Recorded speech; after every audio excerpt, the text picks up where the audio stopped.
Bienvenidos a Introducción a Control Automático de Procesos. En el día de hoy vamos a estar viendo el módulo de Sistemas de primer y segundo orden. ¿Qué vimos hasta ahora? Vimos en su momento lo que sería una de las herramientas más importantes de control automático de procesos, que era el teorema de Laplace. Y veremos más adelante la segunda herramienta más importante, que era la linealización. Eso será cuestión del siguiente módulo, pero nos vamos a enfocar en lo que sería una breve introducción de lo que estuvimos viendo ahora, el hecho de por qué se implementa un sistema de control automático como tal.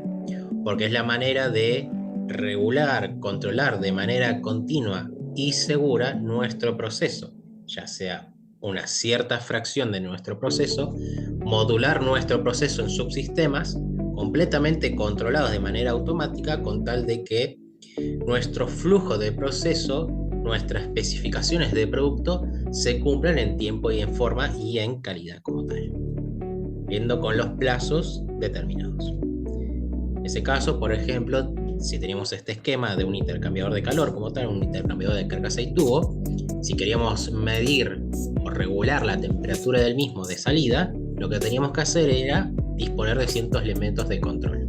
Por ejemplo, un elemento de sensor de temperatura a la salida del mismo, que sense la temperatura de la corriente como tal.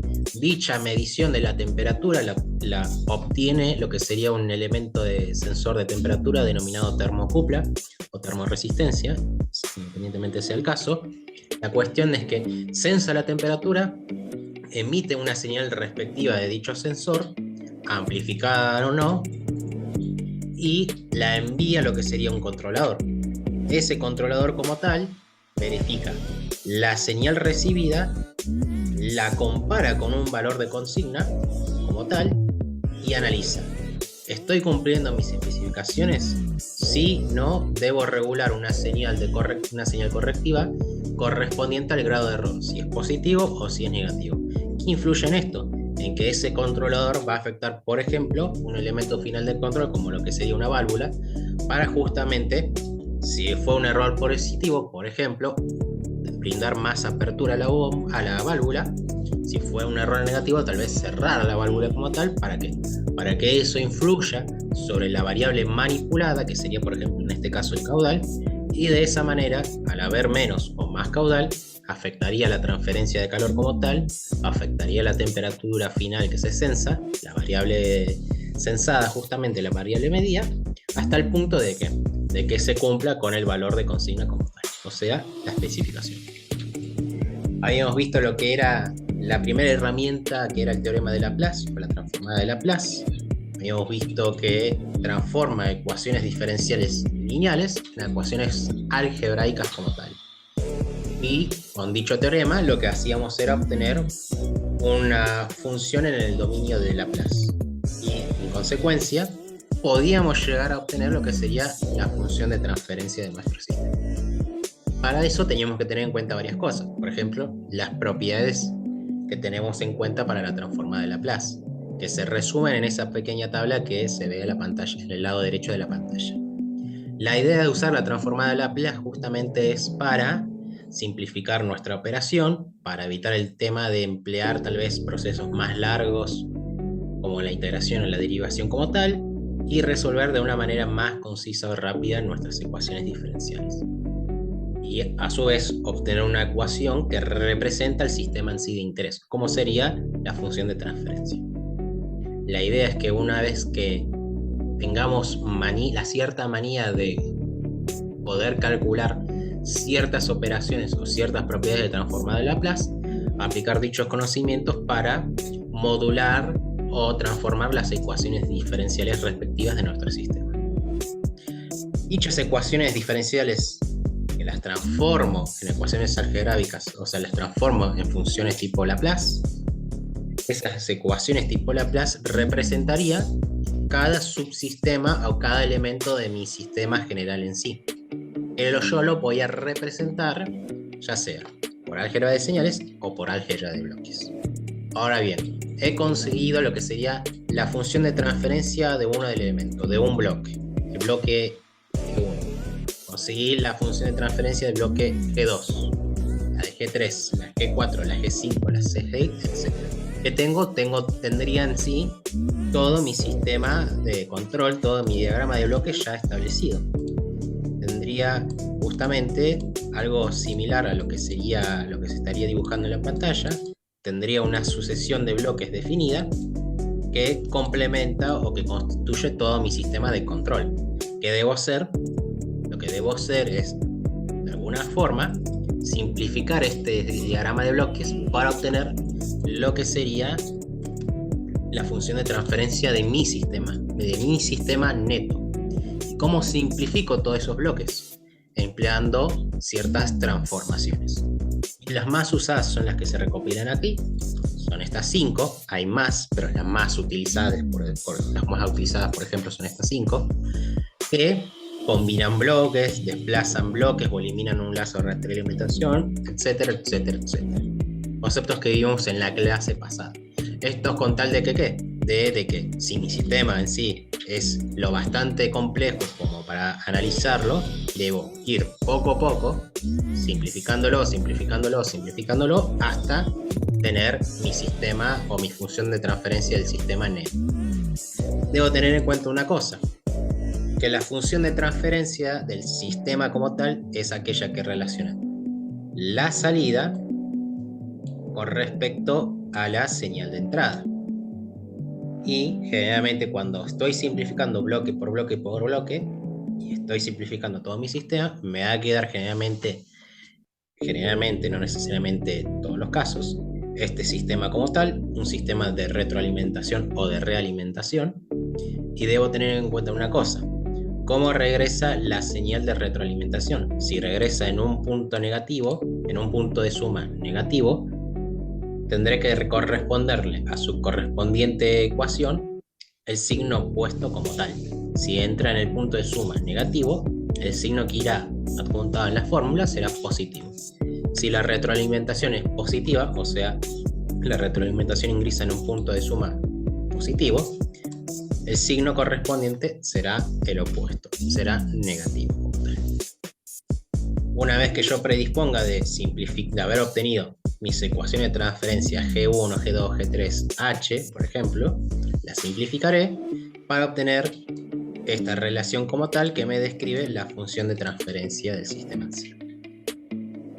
Ahora bien, los sistemas que he logrado obtener, representándolos, generalmente se desglosan en dos grupos principales, generalmente. No necesariamente todas las veces de nuestros sistemas, pero generalmente se desglosan en sistemas de primer orden o de segundo orden. En este caso, como vemos ahí, teníamos nuestro diagrama de bloques, la señal de entrada, la señal de error, la señal de lo que sería retroalimentación y la señal de salida como tal. Punto de suma, un punto de bifurcación, y al simplificar todo este sistema, lo que tenía es la función Y sobre RS, o sea, tenía la función de transferencia como tal. Ahora bien, obtengo la función de transferencia como tal. ¿Y qué sigue después? Lo que sigue después es desglosar, a partir de dicha función de transferencia del sistema, lo que sería la señal de salida. Ahora bien, la señal de salida, tal cual como está en ese diagrama de bloques, tal cual como tenemos en ese momento, es una señal de salida en el dominio de Laplace. Entonces, por un lado, la señal de salida es con respecto al dominio de Laplace, y por otro lado, desconozco la señal de entrada, o desconocería la señal de entrada. Lo que puedo hacer en esos casos es al sistema corresponderle una cierta señal de entrada normalizada de referencia, como sería escalón unitario, o una señal tipo escalón, una señal tipo impulso o impulso unitario, una señal tipo rampa a sinusoidal. ¿Eso qué significa? Que le adjuntaré un valor a la señal respectiva de entrada. Si es tipo impulso unitario, significa que la señal de entrada, RDS o UDS, como queramos decirle, será de un valor unitario como tal. Lo cual hará que cuando yo la evalúe, cuando yo a este valor la incorpore a mi sistema, podré despejar el valor de Y de S. y tendría mi respuesta de salida en el dominio de Laplace. Ya por el hecho de que le he adjuntado una entrada de referencia. Tendré ese YS, por ejemplo, S dividido 5, dividido 51, por ejemplo. S dividido 51. Ahora bien, generalmente no me interesa justamente la señal de salida en el dominio de Laplace. Me interesa saber la señal de salida de mi variable de interés en el dominio del tiempo como tal. Entonces lo que debo hacer justamente, una vez obtenida esta señal de salida en el dominio de Laplace, lo que se hace es aplicar la antitransformada de Laplace, o la inversa de Laplace, mejor dicho. ¿Para qué? Para transformar del dominio de Laplace al dominio del tiempo. Tendré y de t. Y ahí es donde puedo graficar justamente mi señal de salida con respecto al dominio del tiempo. Generalmente, o mejor dicho, cuando la entrada es impulso unitario, vamos a tener una respuesta asemejable a dicha entrada. Fijémonos que la señal de entrada de impulso unitario como tal es básicamente una recta nula, nula como tal, y tendrá un valor que tenderá al infinito justamente en el eje unitario. ¿Qué pasa? De que pasa lo siguiente, de que cuando yo inserto esa entrada de impulso como tal a mi sistema, la respuesta en un impulso unitario se asemeja lo suficiente a la señal de entrada correspondiente. Fijémonos que nos da una señal de salida exponencial ascendente en el eje vertical. Ahora bien, pude haber optado por esta manera, pude haber optado por añadirle una entrada de escalón unitario que tendrá esta ecuación 1 sobre S, que significa que cuando llegue a lo que sería el eje como tal, pasará de ser 0 a un valor unitario, al valor unitario justamente, y ahí comenzará a ser constante la señal. Eso es con respecto a la señal de entrada. Cuando yo lo junto a mi sistema, la señal de salida como tal, en el dominio del tiempo, tendrá un comportamiento relativamente similar. Obviamente que las discrepancias como tal tienen que ver por la influencia de los múltiples elementos que contiene mi sistema. Eso pasará con la entrada de impulso unitario. Esto es lo que pasará cuando es tipo rampa. La tipo rampa es una recta con una pendiente de 45 grados Celsius, 45 grados mejor dicho, con un valor de 1 sobre S cuadrado. Cuando yo le inyecto a mi sistema, tendré una señal relativamente similar, que tendrá un cierto grado de desviación como tal, que eso justamente es la influencia de cada elemento constituyente, o básicamente es el error adjuntado del estado estacionario. Y justamente, ahora bien, uno dirá, mi G1, mi G2, mi G3, mi G4 tiene ciertos valores. S más 5, S cuadrado más S menos 3, S a la menos 1, etcétera, etcétera, etcétera. Ahora bien, ¿por qué tiene esos valores específicamente G1, G2 y G3? La idea generalmente es que esos valores G1, G2, G3 fueron previamente obtenidos a partir de un modelo matemático que logró describir el sistema G1, que logró describir el sistema G2, que logró describir el sistema G3, etcétera, etcétera, etcétera. Entonces, previamente a llegar a este momento de la resolución, obviamente o previamente tendríamos que haber tenido un modelo matemático o la información suficiente como para saber cómo se compone cada elemento de mi diagrama. Sistemas de primer orden. Básicamente un sistema de primer orden es aquella que respeta o responde a lo que sería este tipo de ecuación diferencial. Dicha ecuación diferencial, cuando yo la transformo en el dominio de Laplace, ¿qué pasa? Por ejemplo, la transformada de lo que sería una constante por una función en el tiempo es básicamente lo que sería dicha constante por la función ya transformada en el dominio de la clase. Se aplica exactamente lo mismo. Será B sub 0 por R de S. Lo mismo para A sub 0 por C de S.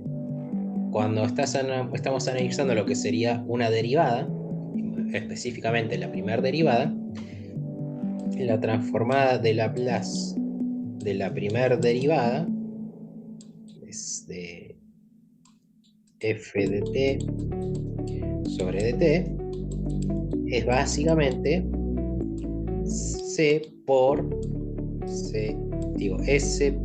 C de S más la condición inicial. Generalmente la condición inicial es 0, así que no se tiene en cuenta, tendremos en cuenta el primer término. Así que obtendríamos esta fórmula general, tendríamos la señal de salida, la señal de entrada. Lo que hago es reacomodarlas para justamente tener la expresión de la señal de salida con respecto a la señal de entrada y así definir lo que sería la función de transferencia del sistema, específicamente de un primer orden. ¿Qué tengo acá? Que puedo simplificar ciertos términos, mejor dicho, definir ciertos términos, como la ganancia K. La ganancia K la definí como B sub 0 sobre A0 y la constante de tiempo tau 1 sobre A0. Entonces lo que hacemos acá es básicamente dividir lo que sería cada término por A sub 0, B0 la divido por A0, tengo 1 sobre A0 y tengo más A0 sobre A0. ¿Qué me va a quedar? Arriba me va a quedar B sub 0 dividido A sub 0, me va a quedar K. Abajo me va a quedar 1 sobre A sub 0, me va a dar tau por S y más 1. Y básicamente con esos parámetros nuevos que van a ayudar a describir mis sistemas de primer orden. La ganancia y la constante del tiempo tau me describen la función de transferencia de un primer orden. Por ejemplo, tenemos el primer ejemplo, tenemos la función de transferencia C de S sobre R de S, que es 1 sobre S más 1. Puedo ver perfectamente que K valdrá 1, en este caso, y tenemos S más 1, o sea, se asemeja a lo que sería la fórmula general de un sistema de primer orden. Entonces puedo decir que K vale 1 y que tau también debería valer 1 como tal. Si ahora analizo el sistema de segundo orden, el sistema que hay como en el ejemplo número 2, tengo 2 sobre S más 2. Lo que debo hacer es simplificar, como se muestra ahí. ¿Simplificar para qué? Para asemejarlo a lo que sería la expresión del sistema de primer orden. Y en este caso, al simplificar, K tendrá un valor de 1 y tau tendrá un valor de 1 medio. De esa manera, puedo expresar, mejor dicho, la función de transferencia de cada sistema correspondiente. Y si yo adjunto cada señal de referencia de entrada, tipo impulso unitario, escalón unitario o rampa unitaria, puedo definir lo que sería la señal de salida. ¿Por qué? Porque ft es básicamente la señal de salida sobre la señal de entrada. Si ahora yo ya sé, y esto, por ejemplo, ft en el primer ejemplo es 1 sobre S más 1, y ahora sé cuánto va a valer R puede valer la de impulso unitario 1, entonces sabré el valor de la señal de salida como tal, y lo que puedo hacer es, una vez obtenida la señal de salida para dicha entrada correspondiente, hacer la denominada inversa de Laplace, y de esa manera describiré la señal de salida pero en el dominio del tiempo como tal. Una vez que tenga, por ejemplo, estas gráficas de función del tiempo correspondiente a cada entrada definida, puedo definir un rango de tiempo como tal, donde se va a graficar mis funciones y puedo ver cómo evolucionan cada una. Fijémonos que el primer gráfico es para un impulso, el segundo gráfico es para entrada de escalón unitario y el tercer gráfico es para una entrada tipo rampa unitaria. Fijémonos que ambos funciones se describen en los tres conjuntos y difieren por una cierta o leve magnitud, dependiendo del ojo de cada uno, obviamente, ¿no? Esto tiene que ver por el hecho de que cada sistema tiene distintos valores en cuanto a sus parámetros. Si bien ambos tenderían a lo que sería un valor de K igual a 1, el tau es diferente como tal. El tau 1 es 1 y el tau 2 es un medio. Fijémonos que para tau a un medio, para impulso unitario, la gráfica tiende a lo que sería un valor más grande del eje vertical, del eje Y. Para lo que sería escalón unitario, al ser el tau más pequeño, la señal de salida respectiva es más rápida o se obtiene el valor final a un menor tiempo, y vemos como la señal de salida de un tipo rampa para un medio se acerca más a lo que sería la entrada de referencia de 45 grados. Como vemos ahí, un sistema de primer orden, cuando yo le adjunto una entrada tipo escalón unitario, o mejor dicho, una entrada tipo escalón, ¿qué quiere decir esto? Que la entrada tipo escalón tendrá un valor de A, una constante A, sobre S. Justamente, si digo escalón unitario, A va a valer 1. Si digo que va a ser una entrada de 40 tipo escalón, será 40 sobre S. La cuestión es que si le adjunto una entrada tipo escalón, A sobre S, yo inserto dicho valor a lo que sería mi señal de salida, como vimos anteriormente, le hago lo que sería la inversa de Laplace para obtener el valor de la función de salida en el dominio del tiempo. Y teniendo en cuenta eso, puedo saber de que mi función es una función tipo exponencial y que va a tender a converger o a estabilizarse en un valor de A por K, como se ve ahí. Otra cuestión a considerar, justamente el valor final de mi función de salida es aquella que el límite de dicha función tiende a infinito, básicamente cuando tiende a lo que sería el valor de A por K. Ahora bien, fijémonos que si yo obtengo lo que sería el valor final y le saco el 63.212% de dicho valor, puedo ver en mi gráfica, o sea, si supongamos que si A por K es 1 y saco el 63% del mismo, me va a dar justamente 0.63. 1212. Con este valor de Y como tal, me paro sobre dicho eje correspondiente, me desplazo horizontalmente hasta cortar con la curva y me voy verticalmente hacia abajo. ¿Por qué? Porque abajo lo que voy a leer va a ser el valor de tau correspondiente, o debería leer el valor de tau correspondiente del sistema. Así que ya sea con los datos que me brinda de K o de tau, puedo graficar, o bien de la gráfica puedo obtener los valores de K y tau, teniendo en cuenta estas consideraciones como tal. Así que básicamente, si con la gráfica puedo sacar los valores de K y tau, básicamente es posible obtener la función de transferencia del sistema con solo esta gráfica correspondiente. Justamente como se ve ahí en la gráfica, ambas funciones tendían a lo que sería el valor de 1. Significa que A por K va a valer 1. Yo sé que a estas funciones le adjunté una entrada tipo escalón unitario. Entonces el A de por sí valía 1. Por lo tanto, sí o sí, K va a valer 1. En ambos casos.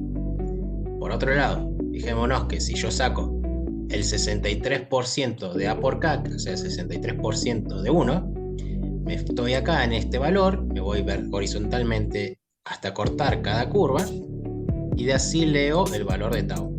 Por ejemplo, el tau 2 cae justo a la mitad entre 0 y 1, significa que tau 2 debe ser un medio, como corresponde, Y acá cae directamente en 1, que es básicamente el valor de tau que hemos calculado. Dado que tau 2 es más pequeño que tau 1, la respuesta del sistema número 2 es más rápida que el sistema número 1. Hipotético caso, tengo dos controladores. Ambos pueden regular mi variable de interés. Y yo analizo y obtengo que dicha función de transferencia para el controlador número 1 y controlador número 2 veo discrepancias en cuanto a cuál es más rápido, siempre elegiré justamente aquel controlador o aquel sistema o aquel elemento que sea más rápido como tal. Justamente al ser más rápida, la estabilidad del sistema se conseguirá en el menor tiempo posible. Significa menos tiempo muerto, más efectividad y demás. Si empleo lo que sería una entrada tipo impulso, como tal, por exponencia impulso unitario, R de S va a valer 1, como tal, yo adjunto y le describo la inversa de Laplace para sacar el valor de la función de la salida en función del tiempo, y de ahí puedo analizar un par de cosas. Por ejemplo, cuando la función tiende a un valor de tiempo infinito, va a tender siempre a ser 0, el valor final como tal. Ahora bien, ¿cómo obtengo el valor de la constante como tal? Y demás. El valor de la constante como tal la saco de la siguiente manera. En primera instancia, el valor en donde cortaría mi función en el eje vertical la denomino como B. Y esa B es básicamente K sobre tau. Ahora bien, yo sé que tau la debo leer a partir de aquí con una recta que corte justamente el eje correspondiente al tiempo. Ahora puedo observar que dicha recta es tangente a la curva de la respuesta como tal. Como es tangente a la curva, significa que dicha recta se puede escribir como la primer derivada. Yo realizo la primer derivada como tal. Yo debo tener en cuenta que el tau es para un tiempo teniendo en cuenta un t igual a 0 para saber el valor de la pendiente, y de esa manera despejaré como tal lo que sería la medida de la recta, la evaluación de la recta, y lo que debo tener en cuenta es si yo tendré la función de la recta como tal, por ejemplo 5 por t menos 3, lo que hago es justamente evaluarla, o tengo que buscar el modo de que dicha ecuación sea igualada a 0 y ver cuál es el tau correspondiente para que dicho valor sea 0. Cuando descubra el valor de tau correspondiente para que toda mi función sea igual a 0, significa justamente que ese es el valor de la constante del tiempo. Y si yo justamente logro descubrir la constante del tiempo tau, me voy nuevamente a lo que sería la ecuación, habré obtenido el valor de tau como tal. Yo habré leído de gráfica el valor de B, despejo la medida de K. Y como he obtenido el tau y ahora he obtenido el K, podré haber descrito la función de transferencia de mi sistema. De la misma manera se replica lo que sería la metodología para una entrada tipo rampa. 1 sobre s cuadrado, la inserto a mi sistema, le hago la inversa de Laplace, obtengo esta denominada función como tal cuando hago la inversa de Laplace, y lo que debo tener en cuenta es de que un valor final como tal no tengo. ¿Por qué? Porque mi gráfica tenderá al infinito como tal. Ahora bien, ¿cómo obtengo el valor de tau? El valor de tau justamente se saca a partir de una recta tangente a lo que sería esta curva. O sea, esa recta como tal tangente estará descrita por algún tipo de función. Yo sé de que el valor donde salió de origen será el valor de tau. Ahora bien, ¿Cómo puedo sacar esa magnitud como tal? Lo que puedo hacer es verificar la distancia entre el error y lo que sería, o lo que sería la función de 45 grados correspondiente a la entrada rampa normal, y lo que sería mi función de salida, y verificar que la distancia o la diferencia entre las curvas, entre la línea recta y la curva en sí, sea una diferencia uniforme, una diferencia horizontal y vertical uniforme. Eso quiere decir que el mismo delta X sea igual al delta Y.